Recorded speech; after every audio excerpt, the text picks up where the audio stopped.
are here to celebrate with. So we're very excited. We have a few things that we would love to talk about, and I think I'll just start out by saying that Jonathan and I, when we grew up, we often heard the phrase, if I've said it once, I've said it 1,000 times. And those of you who know my dad, he is always up for a good story. So you know the saying is true. If you've heard one of his stories, you've probably heard it 1,000 times. And we always joke with my dad that he can meet a stranger and instantly become good friends. You can talk to anybody. Talk to anybody. And we joke that Dad's, if he's taking too long inside the store and we're waiting on him for something, we say, oh, he's probably telling him his life story. Very typical. We jokingly say that, but what we love about Dad is that he has the amazing ability to get to know people and ask them questions and build relationships. Even last night, he was across the street. The gas man.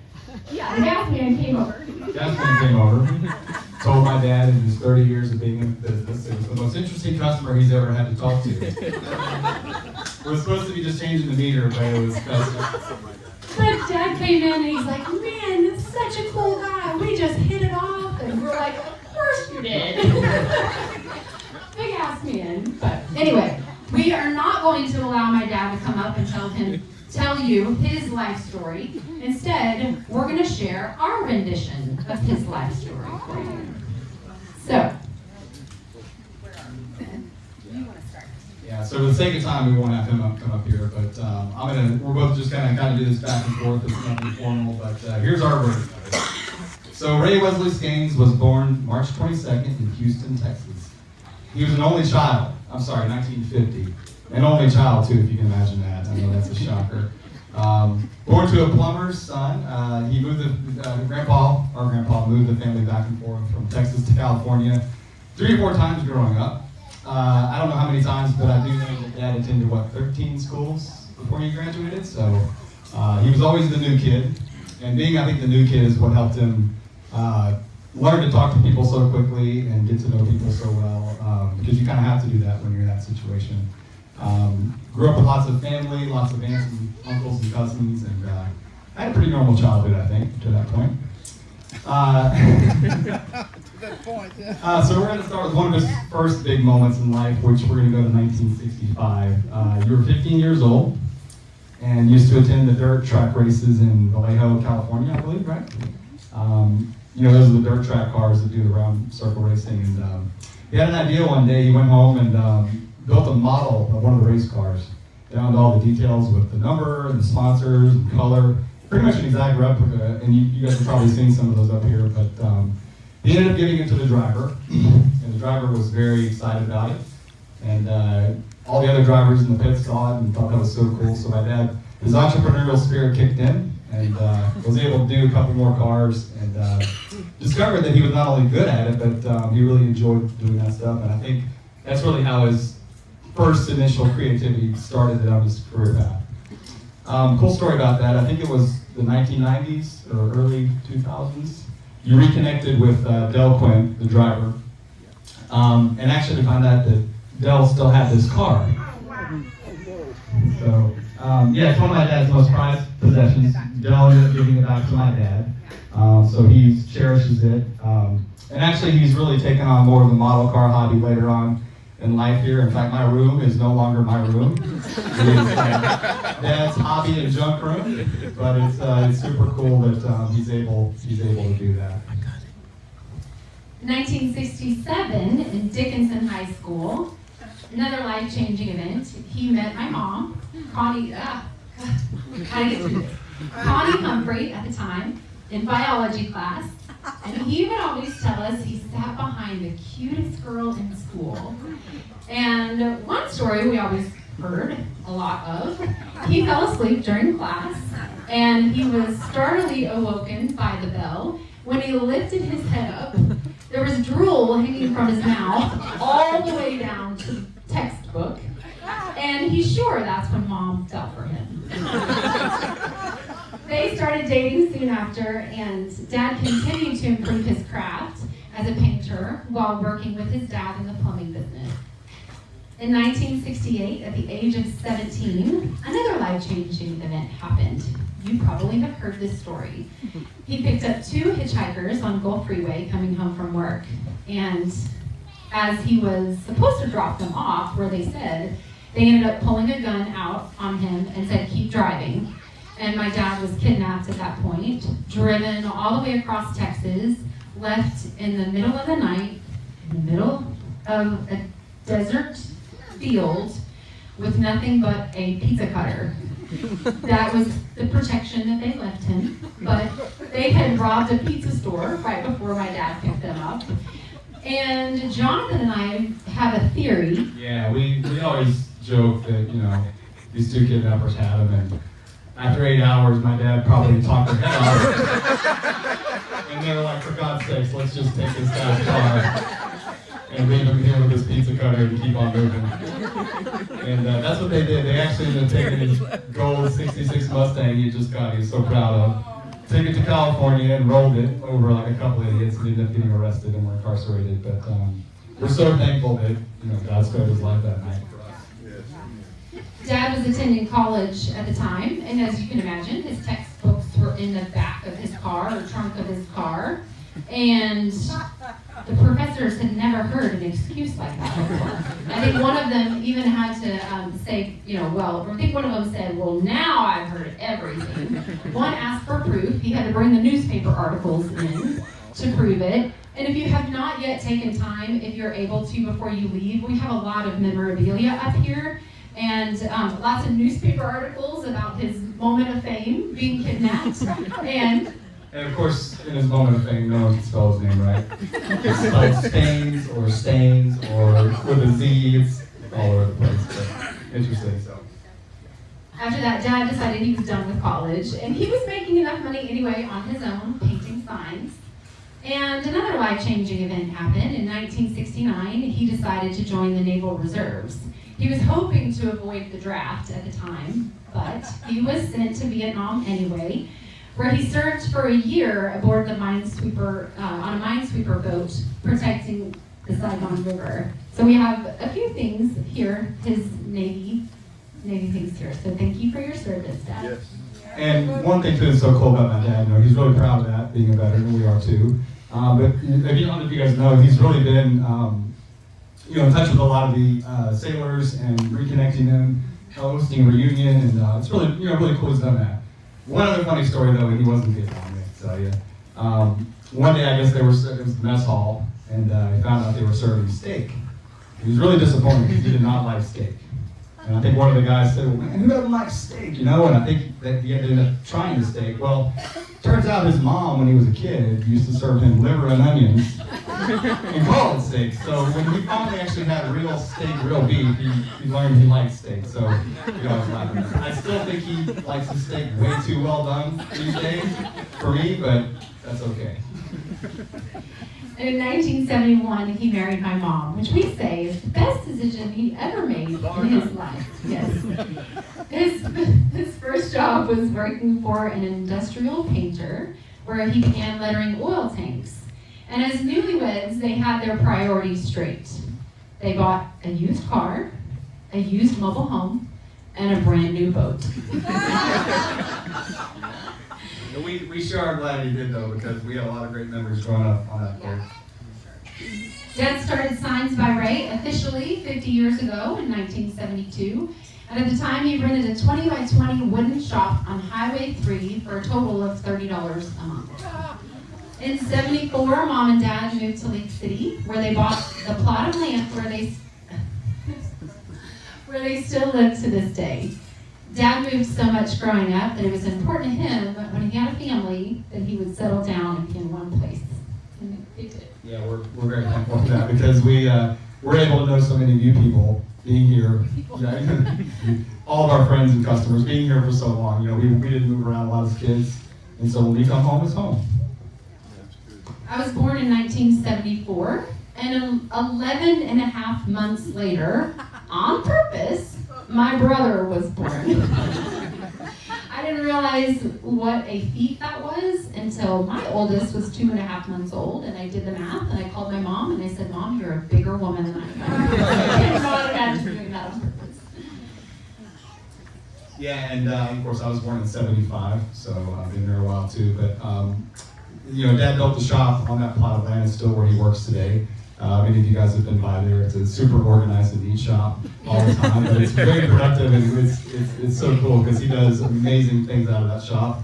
And it's really just neat the fact that growing up we came home from school and Dad and Mom were there. It was great. And really, I think in the 80s is when Signs by Ray really thrived. And also in the 70s, he learned to hone his hand lettering skills, learned to pinstripe, gold leaf signs, and customers loved his craftsmanship, loved all the work he did, and he gained lots of loyal customers because he's my dad.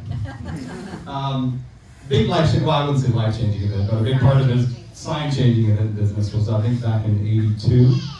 My dad bought a Gerber sign maker. It was a cutting-edge computer at the time that looked like something Steve Jobs built in his basement. It was this big blue computer with no screen, and it was able to, you put in font cards and you could cut out vinyl letters. It was super high-tech. And that really, I think, changed the landscape for the sign-making business. And unlike a lot of people who just really rely on the computer specifically, my dad was able to take that, his hand lettering skills and actually still use the vinyl lettering and kind of incorporate the two. And that's really how he's been so successful doing what he does. Soon after, he hired some help, got a couple of employees, and became known as SR Signs. I think that was sometime in the '80s. And during this time, that's when my dad really spending a lot more time on the back of boats. So who can blame him? Louis Delholm was one of his biggest, I think, initial starters to get more marine business. And once Dad started lettering boats for everybody, everyone saw how great his work was, and everyone said, go to Ray, that's the guy who does boats. So, I think that's really where he's found his niche too, because as you guys know, seeing the boats, there's tons of them, and none of them look the same, and he really puts his heart and soul into his work for that stuff. And we're thankful that Mom and Dad worked together out of our home. Dad was always there for us, and he made sure to make time to be with his family. I remember days of just taking off in the middle of the day in the summer or on a weekend and going to the beach, doing something really fun. And I love that he had that flexibility to do that, and that he was the owner of his business, and he loved what he did. He supported us in everything we did growing up. Still does, too. And I have to say, too, I grew up in a creative household. We're all luckily creative. Jennifer's singing, my mom can sew anything in the world, my dad can create anything. And so, growing up around a creative family and having a shop where I could go and letter things, and it was just super cool. And it had a big impact on me.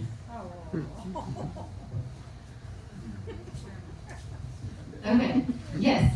You handed that to me very quickly, didn't you? Their love for family is extended to their 4 grandkids. My husband David is here, and my boys are Colin, Brady, and Slayden. And Jackson's back there on camera. And that's really when Poppyland started. You may have heard about this, but when my oldest was 2 years old, they go by the name Screaming Poppy. But when my oldest was 2 years old, they started the annual summer camp at Poppyland. And they would take our kids for a week at a time. And there were many years, I haven't told you this, but many years, David and I would come back home and we'd lay knives all across the floor and say, just because we can. Right? Now, Laura, you know what I'm talking about? Like, you get a break, and it was a blessing to us, but we love that our kids had the memories that they had with our parents. They would spend a week just having fun. They'd go to the beach, they'd play putt-putt, or they just kept compiling more and more tickets that they never really even turned in. And then shut down, so all those tickets Like Kings and Galveston for ice cream, they'd go fishing at the Schnorker's house, Astros games. It was just a whole week of fun for our boys, and I know they have a lot of special memories. And I don't know there's lots of good grandparents out here, but these two are the best in the world. Because they literally took a whole week for nothing but the kids, which is so cool. So y'all are all lucky, y'all know it. Yeah, I realized I said Nora, but it's Nova, right? Nova. I'm sure you've all heard this story. I kind of want to say, I don't know if you know that there's a theme. My dad has a life that is only found in movies. And I tell this story and people are like, this is like a movie or a book. I'm like, we know. But at the age of 65, he discovered that he was adopted. He was not an only child after all. And as you can imagine, it was a life-changing event. He found out his uncle was his biological father. Again, only in the movies, right? We're still Skanses, which is what's really cool. He spent 3 years using Facebook and Ancestry.com to discover his biological mother had passed away already, but he was able to connect with 3 half-brothers and 1 half-sister and their family. So, very sweet. And, over the years, Dad's also been very involved with the Sun-making community, so if any of you guys know that too, going to meets and doing his pinstriping and really passing on the skills too to other people, which is what makes him such a great man. He's always been lucky he's able to do something he loves. There's not a lot of people that get to have a career and really enjoy it, and he has. And it's really cool too, because the boat learning thing I think is really, I'm somewhat envious because he's always out there on the back of a boat. I know it's hard work, there's no doubt, but he's got his flip-flops on and a marina, and life could be a lot worse for sure. But yeah, all those folks, I've never heard anyone say a bad thing about my dad. I know everyone's so happy with the work he's done, so, and you guys can see it up here. Funny story too, when we used to go down to like Chemo Boardwalk, we'd be eating dinner, and we'd see a boat go by, and Dad would say, oh, I did that boat. Another boat would go by another minute, I did that boat. And after we got probably 10, we're like, okay, Dad, we did all those boats. But it's really cool too, because I can actually look at a boat and usually tell if my dad done it or not. I know his style, and it's just, it's awesome. So. You lost? How'd you get lost? I don't know. You're on speech duty, not me. Okay, here we go. We're going to do the numbers part. There you go. In the past 50 years, my dad has done over 7,500 boats. Over 40 big oil tankers, like the kind you see in the refineries. About 300 police. It's not that I can't read, I'm trying not to cry. 300 police and emergency vehicles. 150 week service trucks. Anyone that lives around here probably sees a service company. My dad's oldest customer has been doing those since 1972, so pretty cool. About 300 pinstriped cars. More signs than any of us can honestly count. Everything from sandblasting, glass, gilded, everything. It's craftsmanship's all there. And finally, 3 hot checks. But that's all. And he got back with him and they paid him. He's never lost money. They weren't ones he wrote, they're ones he got. So. Yeah, the received hot checks. We should clarify. Some of the names my dad has been known by are the Letterman, Daddy Ray, Gia Guru, Prop Pop Dad, the Flying Fellini, and I think that was one of his most laughable costumes that he wore in the day, is that right? But his most cherished name is Poppy. And as you guys know, my dad, we're a lot alike. We like to dabble in hobbies. We like to get involved with a lot of things, collecting, that sort of thing. Over the years, my dad's had many, and I know a lot of his hobbies is how he's met some of you folks here. Deer hunting back in the day. Used to do metal detecting coins, a long time ago. And he was into Star Wars collecting for a while too, which I was super excited about. Also too, the Hot Wheels, collecting his model cars, and of course everyone knows his affinity for Volkswagens and Carnegies. And I was actually, I should say too, also very fortunate to have a Carnegie when I was in high school. I got to restore with my dad, and that's one of those really cool memories. But my mom says he's just a collector of junk. He had several brushes with fame. He did the twist on stage with Chubby Checker. Went to school with the actress Tracy Scoggins. He lettered Ray Price's boat. Even painted props that were featured in a couple of movies. And there's many more, I'm sure. And if you guys know too, if you're ever in a raffle or you're signed up, you ain't gonna win because he will win. Streak of luck, I don't know why he's never gone to Vegas. Because literally, he wins all stuff all the time. He has an amazing streak of fortune, so we always give him a hard time about that, but it's pretty cool. He even told someone recently at a raffle, he said, I'm gonna win this. She's like, yeah, she just looked at him like, you're weird. And sure enough, he came back up afterwards, and she couldn't believe it. And then he won it again a few weeks later when he went back.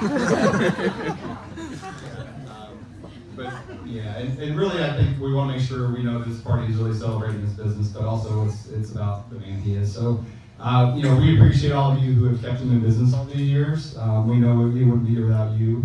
Some of you, a lot of guys here today that have been here with him forever, close friends and associates. I've seen many faces here that I haven't seen in a long time, but it means the world you guys came today. So thank you, and we're celebrating you today, 50 years. So before we move on, can we give a round of applause to my dad for 50 years in business?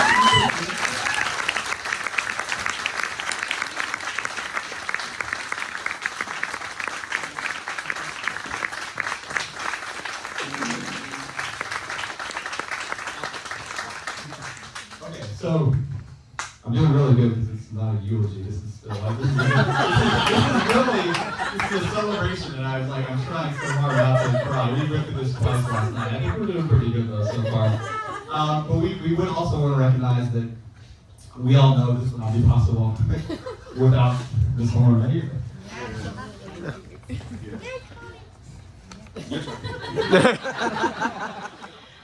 Mom was always there, picking up paint for Dad, running errands, delivering signs. We steer up on a ladder.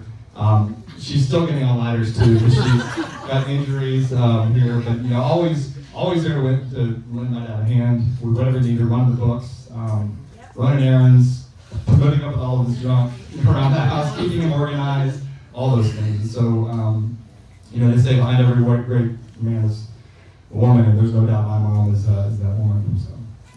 Dad always says she's the best supporter a man can ask for. So, Mom, we celebrate you today. Aw, thank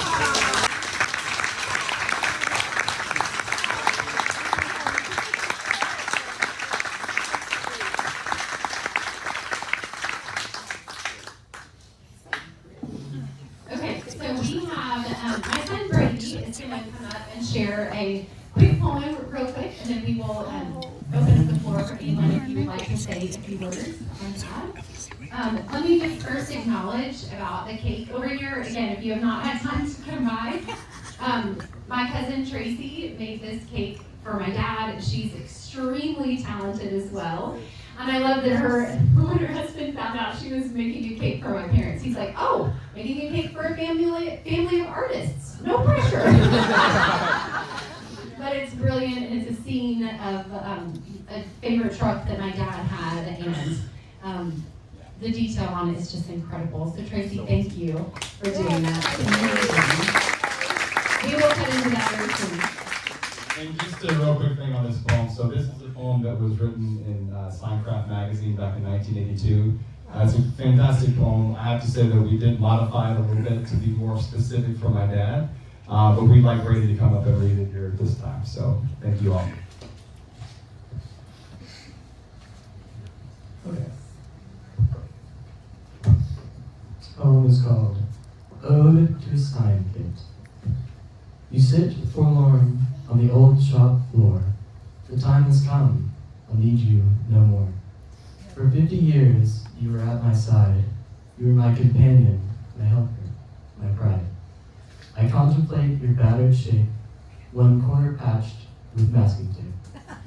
Colorfully splattered and full of dents, I recall what each mark represents. That spot of ochre in 84, all the boats I lettered at South Shore. A crisp stripe.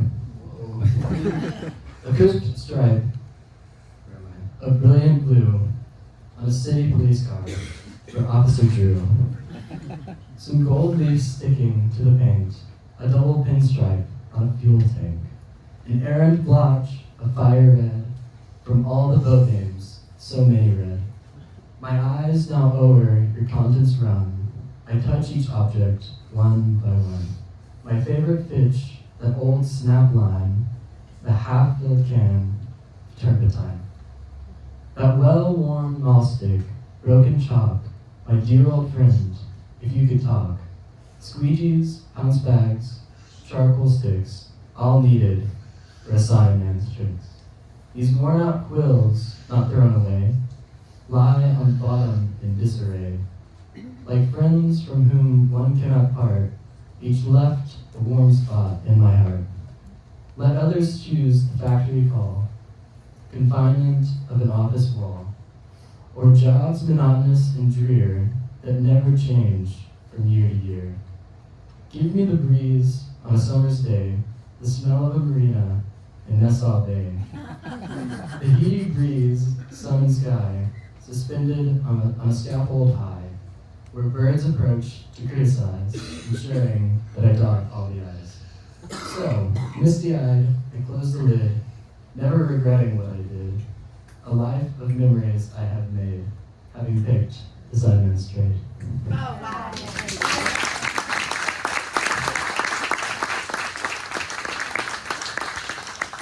My dad's sign kit is over here by this poem. We have extra copies if any of you would like that. We just think that's very special. So it's, yeah, this was what he carried around everywhere when he jogged. Yeah. So just a couple of housekeeping items real quick. I know some people have a couple of stories to share that I can't wait to hear, but we have cards on the table. We'd love, instead of a guest book, we have some cards. We'd love for you to answer the questions that are on the table. If you don't mind taking a moment to do that, we'd appreciate it. You can leave them on the table or drop them off on the way out. And the other thing, we have a parting gift. So please feel free to leave whenever you need to. We don't want you to feel confined here, but we do want to open up the floor. Who would like to go first? And we'll pass the mic around, so you don't have to come up and... Yeah, I'll come to you, or one of us will come to you. Okay. My cousin Tina. Okay, I'm not going to stand up, but I'll stand up. Okay. Anyway, so I remember in '89, I finally got my very first car. I was so excited that my Uncle Ray was going to put me some pinstripes. Nice little pinstripes on my car. I was so excited. And I go there and I'm inside with my Aunt Connie and he's out there and he says, yeah, come look. And I go out there and these beautiful flames all over my car. And I was just like, oh my God. I thought I was just gonna lose it. I was like, oh my gosh, it's been flames on the car. But he just laughed at me and he wiped them right off. And gave me great pinstripes. But they were beautiful flames. I don't know if many of you know when we left the house, we were made to have a push mower behind our yard and mow the 2 acres I think that we had. And when we left out of the house, Dad decided to finally get a riding lawnmower because Mom was going to start doing a lot of it, and he put flames on the side of that. Ron, you want to? My name's Ron East, and I met Ray 26 years ago. It was a 6 o'clock in the morning. I just gotten off of work, and I started Hot Wheel collecting for my grandson who was a year old. And I happened to walk into Walmart, and in 1995, Hot Wheels started a 12-part collection called Treasure Hunts. And I found out that Treasure Hunts in '95, that little 12-part set was well worth over $500 in just a year.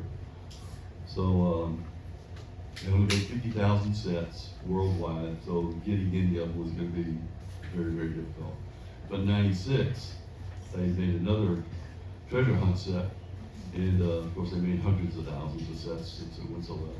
And I was there to collect them, and at that particular day, the lady was dumping 12 cases of Hot Wheels in this big basket. And there's a treasure hunt in every one of the 12, so I got 12 of them that morning. They were all the same one, but you know, they were tradable.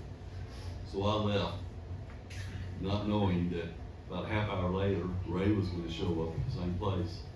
And he was going through the Hot Wheels, and he asked the lady that dumped them, he said, don't y'all ever get treasure hunts in here? And he said, yes, I'm a big tall guy with a blue uniform on, just left about a half hour ago with 12 of them. So about 5 days later, now Ray had never met me, and I never met him. But he had got to the Hot Wheel stand before I did that morning. When I walked up, he looked up at me and he said, the first words I ever heard out of his mouth, so you're the competition. And I didn't know him. I'm thinking like, how am I any I don't even know you. Weren't you in here about 4 days ago? You got 12 treasure hunts? I thought this guy's psychic. I said, yeah, I was. So we must have talked at that, tossed. I'm gonna talk to about 3 hours before we left that Walmart that morning. He invited me over to his house, and we did some trading.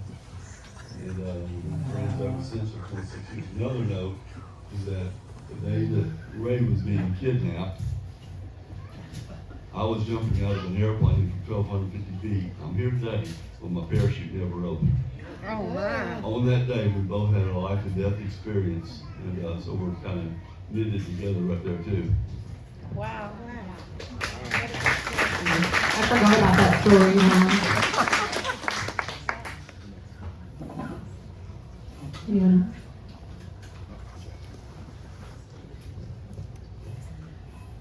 Well, I'm Jackie Talbert, and I started a sign shop in 1977 here in League City. And we didn't do sign painting or anything like that. It was a different kind of signs. And I was 21 years old, and Ray did my first sign. He did the sign for me, and we became friends. And he taught me so much. He taught me how to hand letter, but I was never any good at it. But he was just great, and just the kindest person. And we went to sign conventions together with my former partner, who now owns the sign shop, Daryl Krogman, and we just had a lot of great memories. I have some pictures of us. I couldn't find it, but I have some pictures of us at a sign convention on a railroad car or something. And but the Carmen Gias and all that, I haven't seen Ray and Connie in years. I've lived out in Santa Fe now for 39 years, but every time I saw them, it was just like no time had passed. And I've always been in awe of your talent, but more so of just your kindness. You're just such a cool guy. And I always love talking to you, but I talk like you do, so never got anything done if we ever saw each other. But anyway, I am so proud of you, and that is such an accomplishment. And you have a beautiful family, and God has just blessed you beyond measure. And this is a testament to the great people that you are.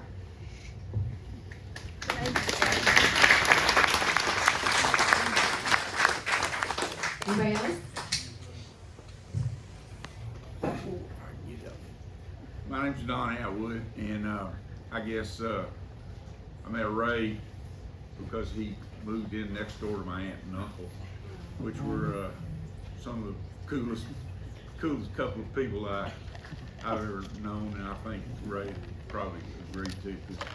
He took them in as more than neighbors. I mean, they were quite a bit older, and he was almost a son to them. The time they lived there, they were, if they needed any help, he and Connie were always just right there to help. And they kind of looked at her, and both of them as their kids, I guess. So, but anyway, that's how that came on. And of course, they didn't have any kids of their own, and I was kind of given the job of being their kids. So I got to kind of try to act like maybe Ray was my brother, because I really was an only child. No faking there. But I'm working on becoming a full-fledged brother of Ray's. So, and I want to thank him and Connie for all the things that they did for my aunt and uncle, because it meant a whole lot to me and meant a whole lot to them. The other thing is, when I walked in here today, the first thing Ray says, he said, "I'm doing it for real this time." And I said, "Yeah, I'll believe that when I see it." The standing deal is that I retired in 2004, and I've kind of been waiting for Ray to retire so I could have somebody to really go out and mess around with. Well, every time I get ready to do something, well, he's painting a sign, lettering a boat instead of, you know, being retired. And so I kind of got a bet on him now. We'll see if he's retired. The thing about it is, though, he'll say he's retired, and then somebody comes along and offers him $3,000 for about 30 minutes work. Yeah. Yeah, That's all part of it. I don't blame him. I couldn't do that. That's not gonna But we'll see if he's making it or not, buddy.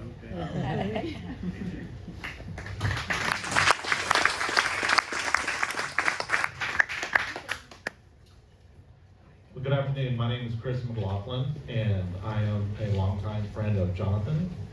And I'm going to say kind of an adopted son of the Gaineses, because I've been there so many times and spent so many Christmases and summer reunions there. Jonathan and I were 15 years old and in driver's ed, and we were talking about the business, and he was designing something or maybe working on his signature. He was doing something. Whatever he was doing, he compared it to his father's logo. And he says, that's an S and an R. SR. Skanes Ray? And he says, no, Science by Ray. Oh, SR Science by Ray. Yes. Oh. So that's the first click I had that Ray was something special. And then, you know, as a kid, you never really understand the adults in your life. You don't know who they are. You don't know what they're doing or where they're from. So I was watching a documentary on, and I'm drawing a blank on the guy's name, but when I say Ratfink, those of you know will know. After watching that documentary, I thought, oh my gosh, Mr. Skanes is the Ratfink of League City. He, you know, paints everything, airbrushes everything, just he's later in life, he's a stud. He's the man. So, Ray, I'm sorry I didn't appreciate you in my teens. But I promise you, I appreciate you now. Congratulations. Just a quick side note for those of you who have come to our house, I think for many years, until a few years ago, you probably saw the Blues Brothers painted on my brother's bedroom wall. The blinds, I forget their names. But my brother and Chris were the ones who did that for their skits all the time. They were the Blues Brothers together, so. They were good. And yeah, they were really good at doing that famous scene in the movie, and so that's Chris's famous. So yeah, we should probably ask them to do that. So. Anybody else? I can roam the room. Excuse me. We packed this place, y'all. Hi, I'm Tippy David. Well, that's loud. Okay. I was going to tell you some things that you don't know about Ray and Connie. And I thought for sure I was going to be able to do that until right before we were eating. Ray was over at the table telling the stories I was going to tell. And then I knew I was in trouble. So if you've heard these, just kind of laugh along. But did you know that Ray and Connie were known to be, are said to be, professional dancers in the 1980s and 90s? Did you know that Ray performed with a rock show band in the 1980s and 90s? Did you know that? Did you know that Ray was a member of the Houston Symphony Orchestra? He was a flautist. That plays the flute for some of you country western fans. Flautist. And as if that wasn't enough, did you know that we love Ray and Connie very much? My wife and I, we played in a 50s and 60s rock band called Herman and the Deerhearts. And that's where we met Ray and Connie. They came out to see the band. And they just didn't come out to see the band. What drew us to them right off was that they would come out dressed in 50s and 60s garb, and they would look better than us. I mean, it's like, what do we do? So what we did is we needed a prom dress for little Queenie Martin, so Connie made that for us. But as we would start to play, Ray and Connie would get up and start dancing. And boy, the whole room would they'd all be watching Ray and Connie dance, and then they'd get up and dance. And not more than, much more than once, a handful of times, maybe a lot of times, people were saying, club owners were saying, God, you hire dancers? That's amazing, man, they're awesome. So we were naturally drawn to Ray and Connie, and that was 40 years ago. That's amazing. So we needed to get Ray a little more involved because he already was, already part of the show, just being there. So we devised a bit, and I don't know if Ray did it, I can't know if I did it, I can't remember, but if I got us all together, I'm sure we would all disagree on who did what. But we would introduce Ray as a flautist from the Houston Symphony Orchestra, Mr. Ray Skanes.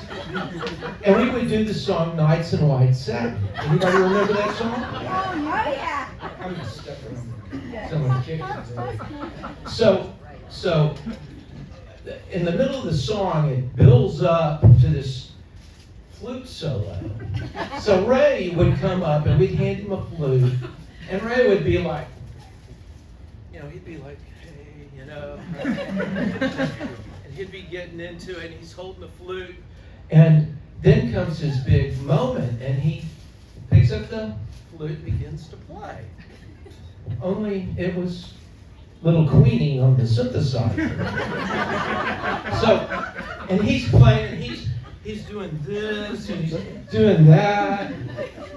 And along about midway of the solo, we would start hitting on Ray, and we'd say, hey buddy, look down, you got a problem area down here.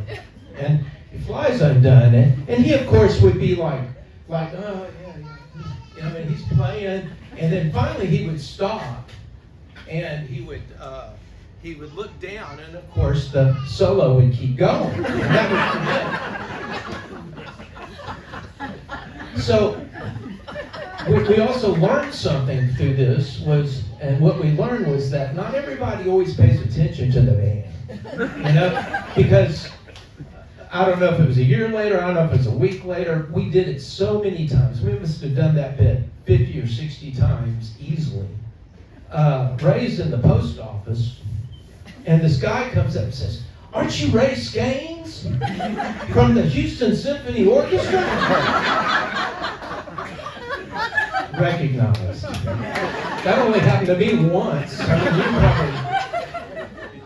And then lastly, and one of my favorite stories is that for one day, your Ray Skanes was a member of the Beach Boys.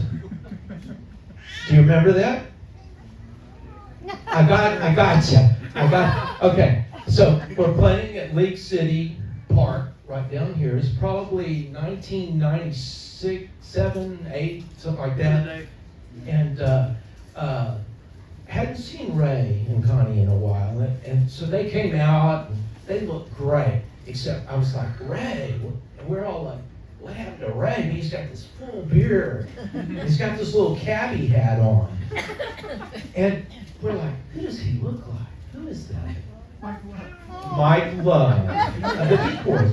So, just so happened that the Beach Boys, it was 4th of July that day, and the Beach Boys were in Houston. So I said, hey, I want to thank y'all for coming out today. We're around to 5 o'clock, which gives us enough time to go to Houston to see one of our very favorite bands, the Beach Boys. And I'm delighted to say that we have Mr. Mike Love of the Beach Boys. And Ray's hand goes up, and he's like, now,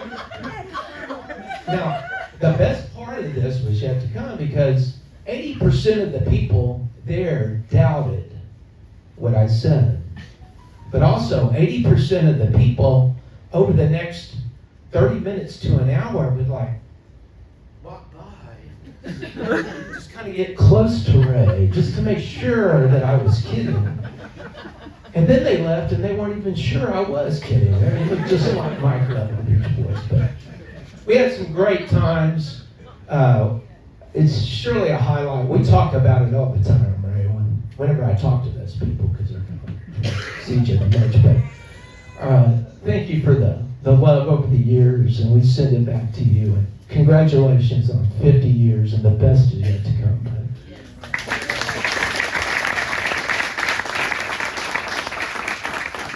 Anybody else? Oh yeah, I'm sorry, Jack. Okay, so this, I know Brady, you can probably relate to this, but so every time we would go fishing down Snurgers, we would already be 20 minutes in, and we'd probably already have 2 bass up on the shore. By the time we haven't even cast our lures out yet. And that is just like that every time. Galveston, just every time we go fishing, it's just incredible. It's always so many. We don't even get a chance.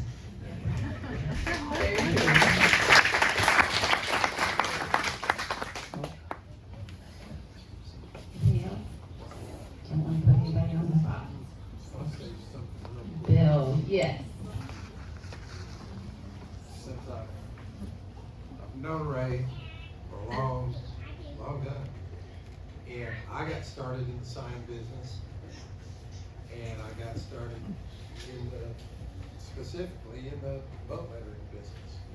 And I've heard of Ray, and I know you remember this, but when I met Ray Skanks, he was up on a ladder in the boatyard that I was doing a lot of boats here. And I was shocked. I walked in there and there's this guy on a ladder, and I go, "Hey, what are you doing in my territory?" And he just smiled and turned around and goes, "Your territory? Look around.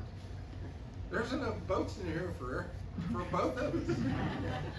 And he just kind of laughed it off, and I felt like I felt so. Anyway, I have respected the guy ever since, and he just kind of, instead of getting mad at me, he just kind of took me under his wing and helped me just so much, that inspired me. I'll always remember that.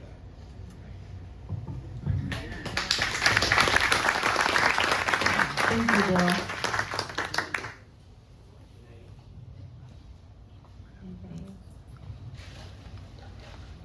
I'll tell a quick funny story talking about my parents dancing and winning competitions. My dad always told me growing up, never marry a man who can't dance. Amen. I think that was his way of hoping, maybe I wouldn't fall in love and leave home or anything, but I did find a man who can dance, and he's incredible, and I love that I learned that skill from my dad, and my husband is the best leader, and we have a lot of fun, so I'm thankful for that. I'm like, I married a man who can dance.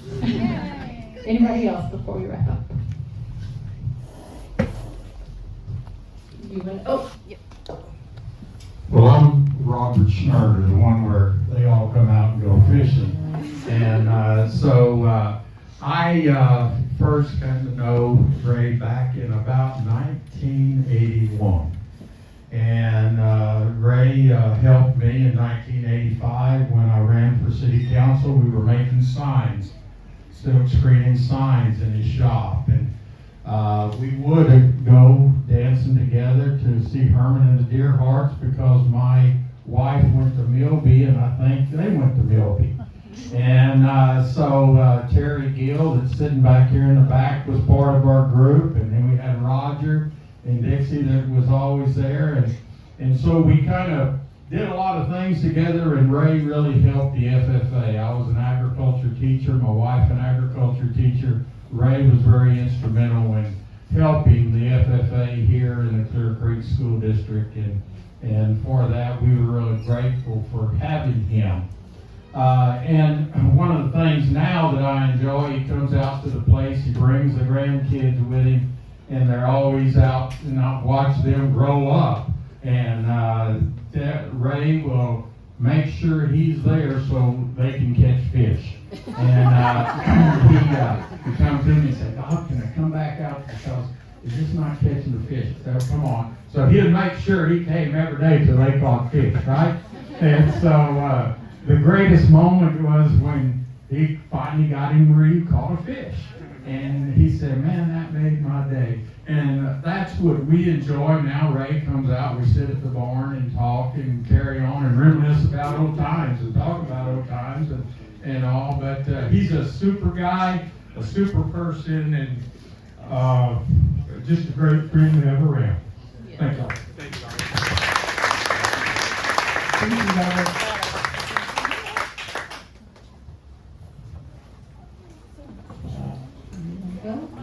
Okay. I specifically put tissues on every table. Well, my family, who helped decorate, put tissues on every table for us. Can I say one thing? I told someone else earlier that I got my nose from my mom, but my ability to cry easily from my dad. I told my kids before they started this afternoon that I know there would be some emotional times and stuff like that, and she's right.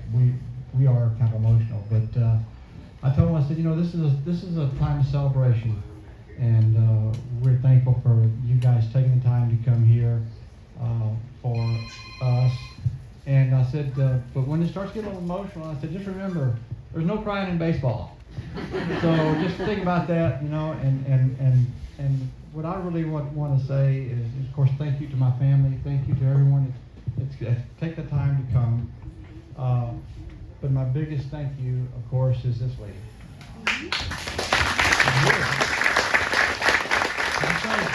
I would not be where I am without her. She has always been there with me. Before I came up here, I went and looked through some photos and saw so many jobs from lettering General Electric logo, a 20-foot logo on the floor. Bay Area Toros, I don't know if you remember the baseball league that was here in League City and played at the Clear Creek Field a few years back. And she and I would go to these jobs and we always did things together. And she's made this business happen. She's been there to do the books. Yeah, I can't thank her enough. And she's my best friend, and that's why we can get along and be together 24/7. And that is the biggest challenge, let me tell you. Because when we go out to eat, I got the house and he's got the shop. We do that. well, when we go out to eat, you ask your spouse, "Well, how was your day?" "Well, it was the same as yours." Anyway, so I just thank y'all so much for coming. It just means so much to me, and it is a very, very happy time. Thank you all. Okay, we're gonna cut the cake, so please feel free to mill around, whatever you need to do. But thank you again for coming. Yeah, thank you for coming, and I appreciate your time again. Just thanks to everyone. This is really special for us, and we cherish all y'all and appreciate your time today. Thank you.